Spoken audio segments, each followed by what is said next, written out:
I wish there was an option to bet on whether there'll be fan riots at the Olympico, because these fan bases absolutely despise each other.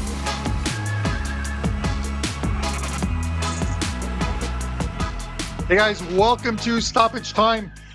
This is the domestic league version of Stoppage Time. We normally do EPL games, but this week we've got three games. We got the Roma Derby, Roma and Lazio. That is always a heated affair from Italy, and we'll be handling that game. Stuttgart and Dortmund, a top six game from Germany's Bundesliga. And then we're heading back to the EPL to finish it off with the marquee game of the weekend in the UK, and that is Chelsea taking on Man City. With me from WagerTalk.com, Kevin Dolan, Pavlos Recap, and Nick Borman. And Kev, I'm going to go right to you first on this one. We're going to go to the Roma Derby.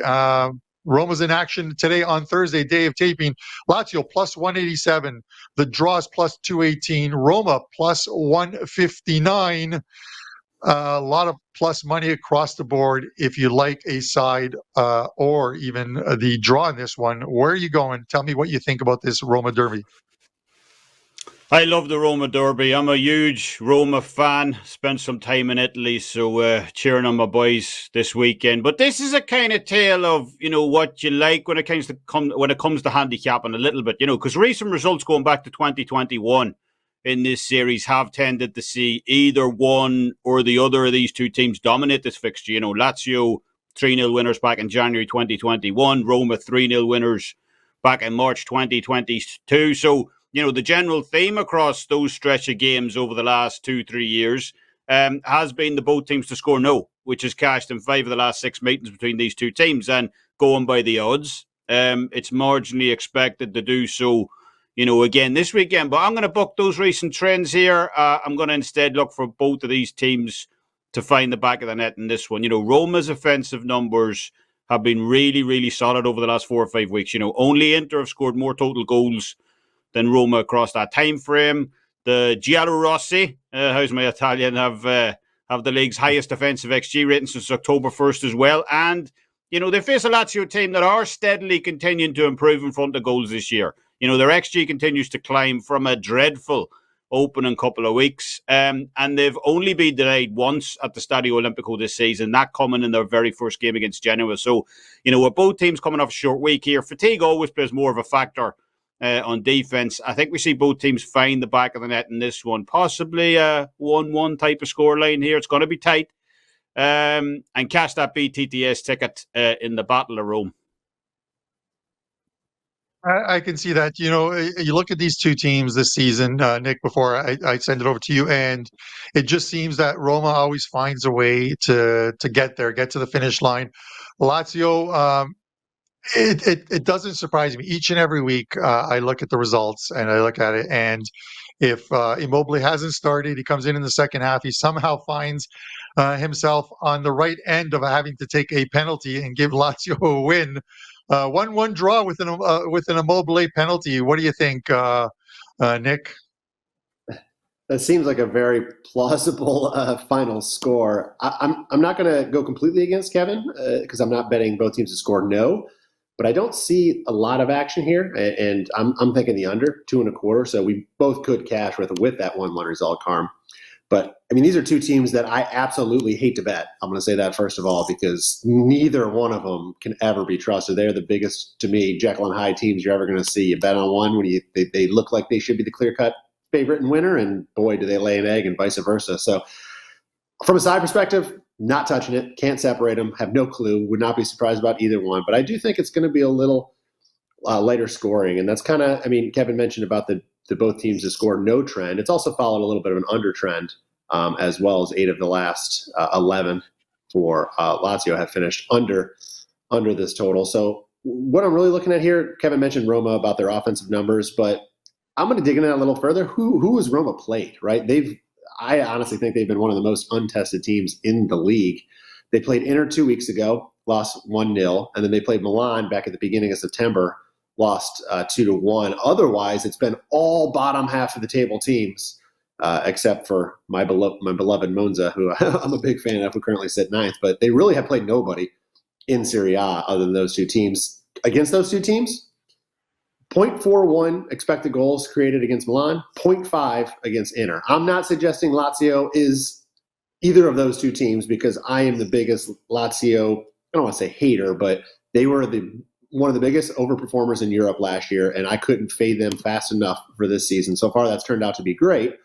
However, I do think they are better than the bottom half of the table teams that Roma has been, beating up on so far this season. So I do think it'll be a little tighter. I think these teams kind of negate each other pretty well. I don't see a lot of chances going on here. And Lazio actually has been pretty decent defensively this season. They allow 1.21 expected goals, which drops to 0.82 at home. I believe their schedule has been tougher than Roma for sure. But at home, it has been a little easier. They've only played Atalanta and Fiorentina so far. But they did earn that 1-1 draw against Atletico in the Champions League back in September. But overall, again, I don't see a lot here. There's an undertrend going on in this series. And bottom of the bottom line is I just think they match up pretty well with one another. And I think they're going to be tough to kind of break each other down. So 1-1 seems very plausible. It could be 1-0 either way. I'm confused in the side, but I don't see a lot of goals.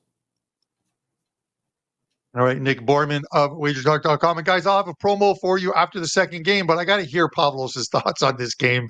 Pavlos, when these teams get together, and I wish there was an option to bet on whether there'll be fan riots at the Olimpico because these fan bases absolutely despise each other. But these are the last four games between these two. Last time they met, 8 yellow cards, 3 reds.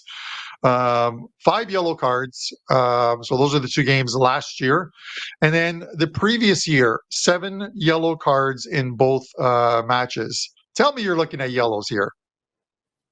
I'm definitely looking at yellows here. Maybe the red card, but I'm just going to take the over 6.5 cards, which is, I just have to say, it's not available yet in either DraftKings or FanDuel, who seem to be the most, popular books. But they're definitely going to have them. They're late with this card line. They usually release them in Friday or something. But here's the thing. As you said, Carmine, whenever these two meet, they always get a lot of cards. This is a very hateful derby in the city of Rome. The fan bases absolutely despise each other, and that also translates inside the pitch. But what's quite interesting is that we usually see more cards when Lazio is hosting than when Roma is hosting. Now, in the last 6 matches with Lazio as hosts, over 6.5 cards is 5-1. Lazio grabbed over 3.5 cards in 5 of 6 matches, and Roma grabbed over 3.5 cards in 4 of the last 5 matches. So I expect another similar situation here.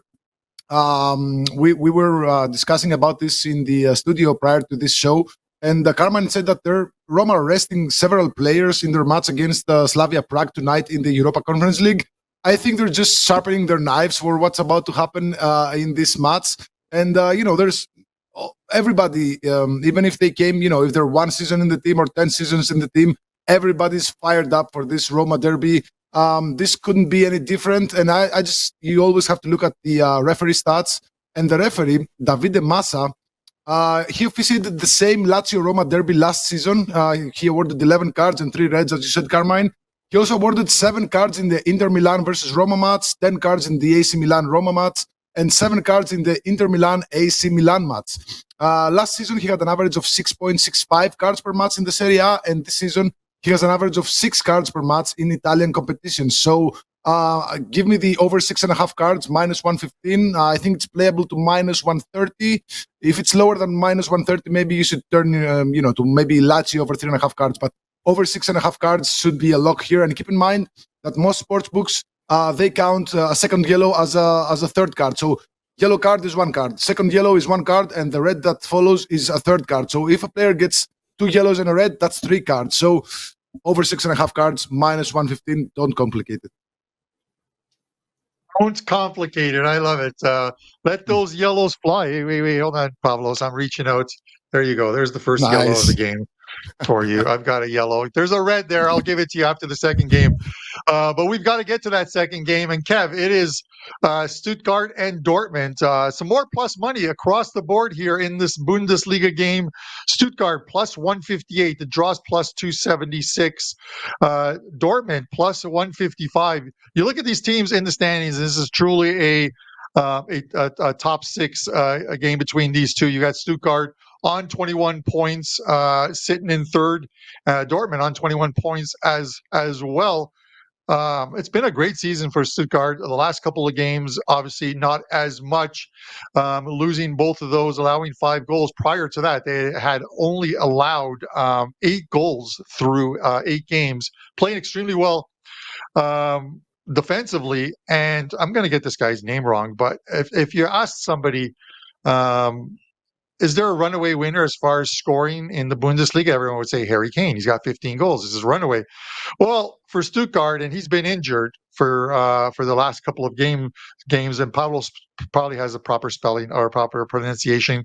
Gurazi, 14 goals, 1 assist. This guy is 1 goal behind Harry Kane for the Golden Boot in the Bundesliga. Kev, give me your thoughts on this game. And you talk about a player there there isn't probably a player in Europe right now who is so absolutely critical to a club's success than Guirassy. He goes out for a couple of games, and next thing, Stuttgart are going from title contenders to getting turned over by new boys Heidenheim. I mean, it literally is top to bottom when he's missing. He should be back, at least in some capacity this weekend, I believe. Reports are he has recovered from that muscle injury. Whether he gets a full game or not, debatable, but he should definitely get some minutes, and Stuttgart are going to need him, even if it's only for a small window. 5.72 XG accumulated over the last 2 starts, and they came out with 2 losses. I mean, they just, you can't score a single goal from 5.72 XG, so that's the reason he's there. That's the reason that they need him. It's like 2021 Brighton all over again, Potter ball. Without Guirassy in the lineup. So I see goals in this one. Both teams ranked top 4 in offensive XG this season. Both teams ranked top 4 in total shots as well. And the over 2.5 goals is cashed in a pretty incredible 17 of the last 18 head-to-heads between Stuttgart and Borussia Dortmund. This is a series with goals. So I think we're going to see more of the same. I think we're going to see a very free-flowing game here on Saturday. But one, I expect Dortmund to come out on top in a shootout. So for me, a plus 255 for Dortmund and BTTS. That looks like a huge number to me. So, yeah, sign me up for a bit of that this weekend. All right, Kevin Dolan, WagerTalk. Nick, you look at this game, and Dortmund's last Bundesliga game did not go anywhere near what they expected. It conceded a couple of goals early to Bayern Munich, and before you knew it, it was a 4-0 final. They bounced back with a very good game against Newcastle in Champions League this midweek, winning 2-0 at home. But can they carry that form from this week into this weekend's game? Yeah, that loss against Bayern definitely, I don't know if it was a surprise. The score was a little more crooked than it probably should have been, but that was only their second loss of the season. PSG was the other one. So, I mean, they clearly have been playing pretty well. And I agree with Kevin, and I think we would all agree that on paper, Dortmund is the better side, should win this more often than not. But kind of in this situation, you're coming off a short week. It was a tough Champions League battle against Newcastle. I don't know how the short rest and the legs will kind of be there for Dortmund, and I don't really fully trust their defense. I know offensively they can score, but I don't really trust their defense. Stuttgart, as you guys talked about, I mean, they're averaging a whopping 2.4 expected goals per match, allowing just 1.07. So their position in the table is no fluke. However, you look a little deeper into who they've played. It's been Leipzig, and then your next best team is either Freiburg or Hoffenheim. So very easy schedule thus far. This will certainly be a test for them, and we'll kind of get a better gauge how they do here. But I think they're catching Dortmund at a decent time, again, just coming in off that short rest Champions League match. So I don't think this is going to be a game where Dortmund just come in and win this. And again, I don't like to lay – I mean, right now you can get a pick 'em price, so you can just take Dortmund, draw no bet, and not worry about it.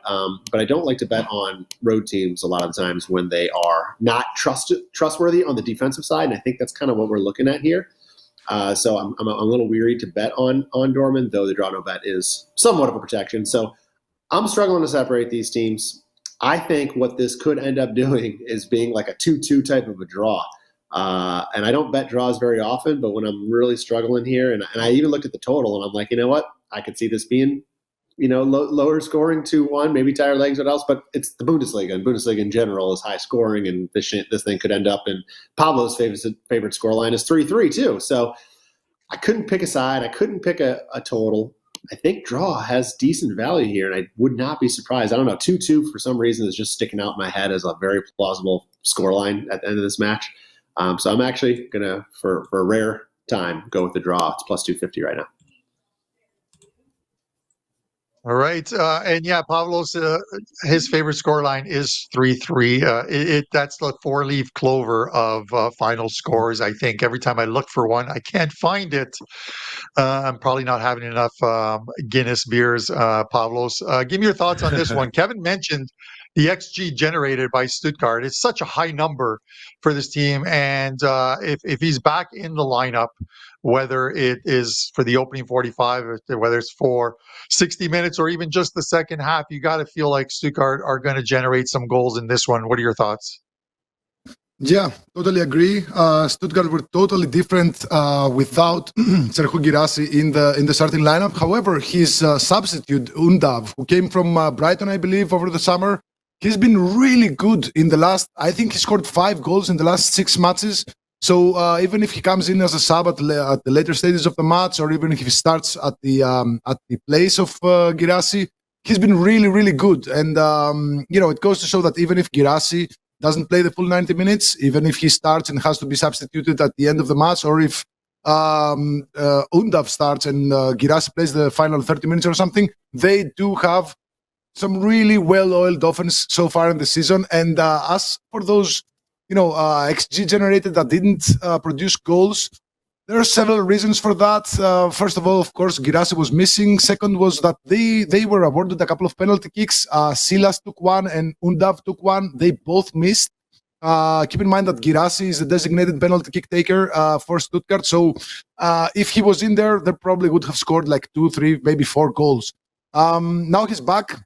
It's unclear if he's going to play the full 90 minutes. And but even if he plays a portion of the match, he's going to be a real threat to this Dortmund defense, because Dortmund, yes, they did a good job to beat Newcastle by 2-0 in the Champions League on Tuesday. However, I feel that there are going to be some tired legs in this match, because they didn't rotate a lot. Because prior to that, they had the Klassiker derby against Bayern Munich, lost 4-0. And prior to that, they had a cup match against Hoffenheim. And I looked at the lineups, and they used several starters in all 3 matches. So there's bound to be some fatigue from those. They tried a lot. They tried a lot in the match against Bayern Munich. Didn't really take anything from that match. They lost 4-0. Then they gave it their all in the match against Newcastle, won by 2-0. But at some point, their fatigue, especially in the defense, is bound to show up. And I see this experiment that they're doing in Dortmund with using Zule as a right back. The guy's like 7 foot. It's not 7. He's like 6'5" or whatever. He's a really big guy, and he doesn't really turn all that easily. So if they're gonna use him as a right back, they're gonna get exposed by this Stuttgart side, who likes to play a lot down the left flank. So I think Stuttgart have a great opportunity to break that curse against Dortmund, because they've won just 2 of the last 18 matches against Dortmund. They have 2 wins, 1 draw, and 15 losses. So I think if not now, then it's probably never for Stuttgart to take something from their match against Dortmund. Sign me up for Stuttgart over 1.5 goals at -115, which is actually one of my 4 Bundesliga best bets on the weekend. All right. Good stuff, Pavlos, with the last word on Stuttgart and Dortmund. Guys, plenty of soccer left throughout the rest of 2023. We've got Champions League. We got the international break coming next week with a lot of the Euro 2024 qualifying. And of course, tons of domestic league action. Normally a 30-day soccer all access is $199. Up on each capper's page on this show, there is a WagerTalk special. Get the rest of 2023. So we're basically talking about 8 weeks of soccer for that same price, $199. No coupon needed. Just head over to your favorite capper's page, click on that package, and for $199, you get every single soccer play, prop bets, 5% plays included in soccer for only $199. It's a great deal. All right, guys, we're heading back to the Premier League for the final game on the show. Listen, I really wanted you guys to talk about Manchester United and Luton today, but we can't talk about Manchester United. They're just not performing well right now. So we're talking Chelsea and Man City, and we're looking at the odds on this one. More plus prices, with the exception of City. Chelsea plus 356. The draw is plus 277. Man City minus 128. Pretty low odds on City. Chelsea get a win. They found the remedy. They found how to get wins in the Premier League. Just have the other team accumulate a bunch of red cards and play 11 versus 9, and you should be able to win a game. That's what they did at Hotspur Stadium. They get the win over Tottenham 4-1, and they might be feeling good about themselves, Kevin, but they've got a City team coming in who already have 2 losses on the road thus far this season against Wolves, Wolverhampton, and of course, against Arsenal. So they might be seeing a little bit of red themselves. What are your thoughts on this one? I mean, it's a genius strategy, really, isn't it, Carm? 11 versus 9. Why has no one thought of this before? It's bound to work. Just quickly in regards to the last game as well, I believe I said Stuttgart couldn't score from 5.72 XG. Obviously, they could score. I meant that they couldn't win from putting up 5.72. I just want to clear that up in case people come at me in the comments. But this is a difficult game on Sunday.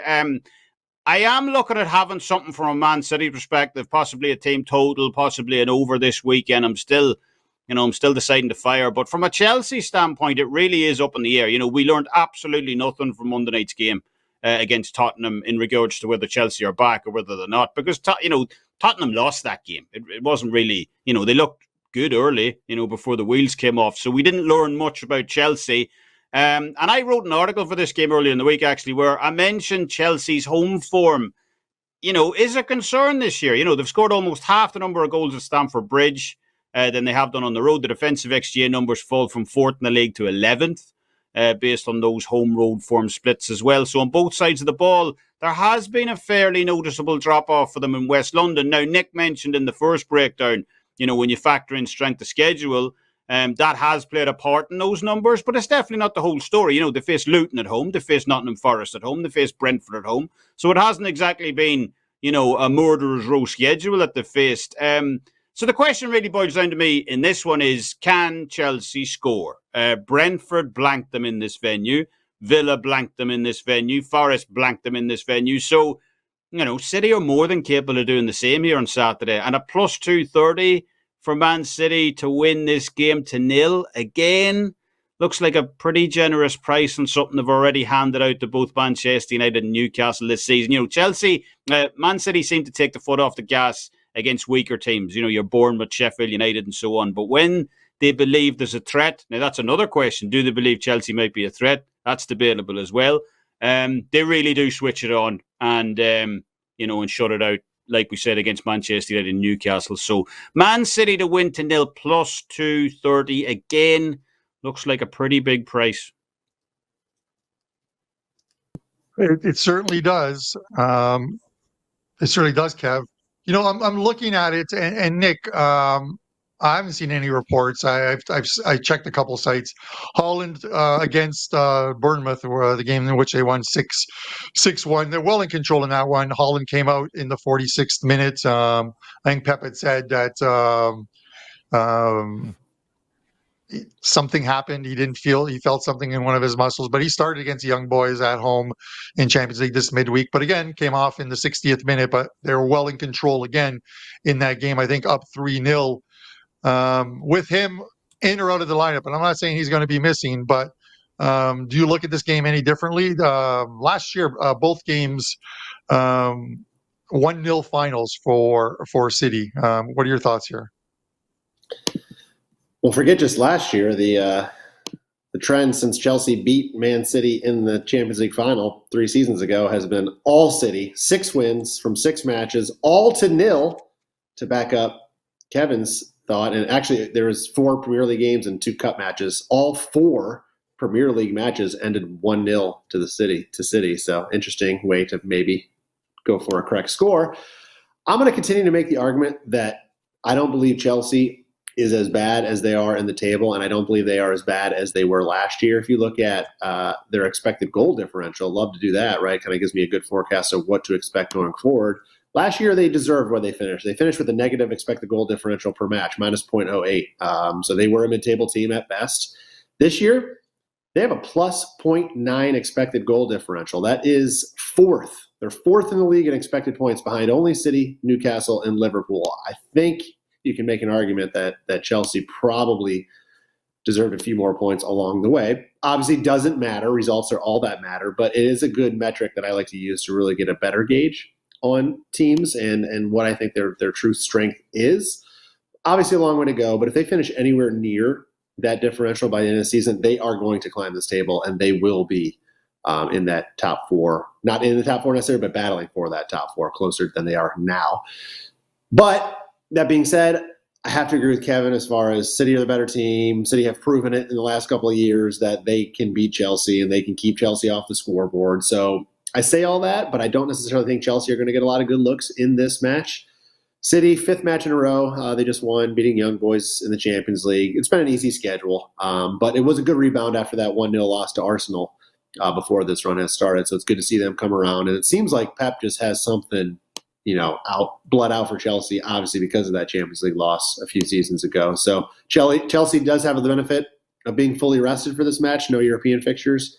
But Man City did sub out. I mean, Man City's so deep, you can play both competitions, rotate a lot, sub a lot, and there's really always going to be fresh legs. So I don't think it's a huge advantage for Chelsea, but ultimately I think Chelsea knows their only way to win this match or take any points from this match is to slow this thing down and try to play defense and try to finish in a 1-0 scoreline. Even though it has gone Man City's way the last several times they've played, there's no way they can afford to get into some sort of an open match here. So I think Chelsea will still try to slow down the game, put everybody behind the ball as much as they can. It will frustrate Man City. Man City's offense, Carm, you say this all the time, their defense, is good because of heavy possession, right? Their best defense is their offense. And I think Chelsea's just going to let them have it. But I think their goal will be to make it very tight and make most of that possession pretty much meaningless. If you look at the Arsenal game and the Newcastle game for City, they won them, or they lost 1-0. They won 1-0, but they did not create a lot of chances. And both of those teams kind of did the same sort of thing. So I think that's how it's going to go here. I don't see Chelsea scoring necessarily, so I agree with Kevin, and I think Chelsea will do a good job of frustrating City. So I'm just going under 2.5 goals. It's even money. I think there won't be a lot of action. I tend to agree with you, Nick, as well, too. Pavlos, I'm going to give you the last word on this one. But guys, I'm going to petition that the Swiss team or league has Young Boys change their name to something else, because I don't know who it was on last year's show, but when someone opened up with, I really like Young Boys here, that is going to get our channel suspended. We can't have that on here. But give me your thoughts on this one. Is it the Blues or is it the Citizens on Sunday for you, Pavlos? Before I start my analysis, I'm just going to say that there's a Newell's Old Boys over in Argentina, so it kind of evens it out. So yeah, I'm going to take the first half under 1 goal here, guys, plus 105, which is essentially a push if there's exactly 1 goal in the first half. I think Chelsea are going to be smart enough to not allow City, to do their game, to play their game in the first half at least. They've successfully done so in 4 of the last 6 matches that they played against City. They were goalless draws. So I believe that they're gonna be able to, be confident. Okay, the match against Tottenham had it all. Okay, they had 5 actual goals, 4 disallowed goals, 4 substitutions in the first half, 2 red cards, and probably a partridge in a pear tree, if you know the song. But it was a truly roller coaster of emotions for that Chelsea match against Tottenham, and. Now a home match against City is going to be a totally different match. And City, as you guys said, they kind of bamboozled everyone because they said, okay, Haaland has a slight injury, he's not going to play. Then he plays, scores twice, goes out, he's rested for this match. But there's a couple of other injury concerns for City because Stones, their starting center back, and Akanji, both starting center backs, they have some injuries right now. However, even if both of them are out, they still have Ruben Diaz, Nathan Ake, and Gvardiol. So even Kyle Walker can play as center back if needed. So take those injury concerns with a grain of salt. Now, this season, Chelsea have 2 wins and 4 draws, no losses in home first halves, with an average of just 0.67 goals per first half at home. City on the road in first halves, they have 2 wins, 2 draws, 2 losses, with an average of 0.83 goals per away first half. Now, only one of Chelsea's 6 home first halves had 2 or more goals, and only one of City's 6 away first halves had 2 or more goals. I'm going to take the first half under 1 goal, which is a push. Again, if there's exactly 1 goal, there's a very good chance this is a goalless draw in the first half. I think worst case scenario, there is exactly 1 goal and we get a push. But the price is nice, plus 105. That's where I'm going with this one.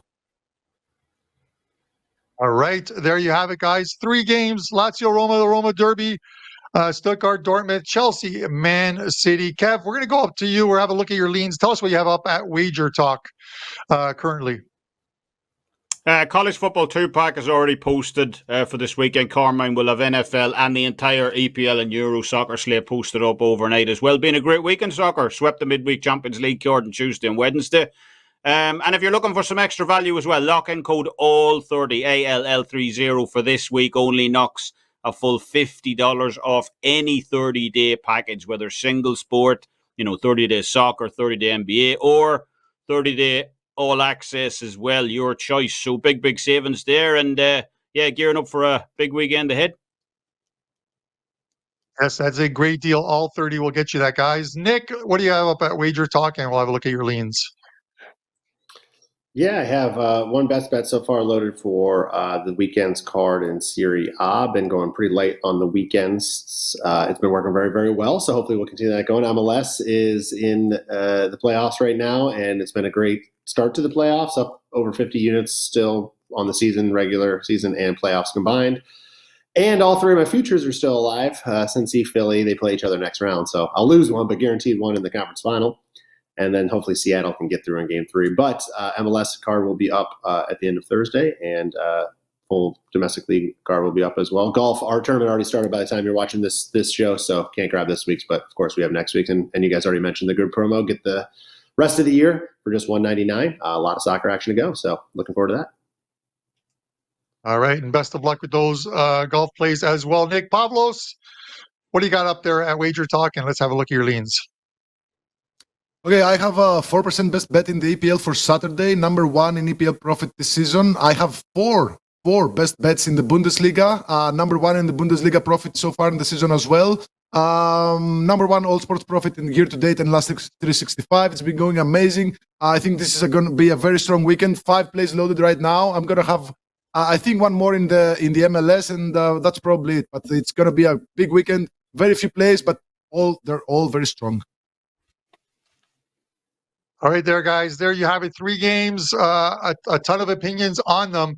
We're going to be off next week with the international break. Pavlos is going to be on his yacht. Nick playing some golf, and Kev coaching Cork or managing Cork City. But we'll be back the following week with some EPL, some Champions League. So for myself and the boys at WagerTalk, thanks for tuning in, guys, and good luck with your wagers.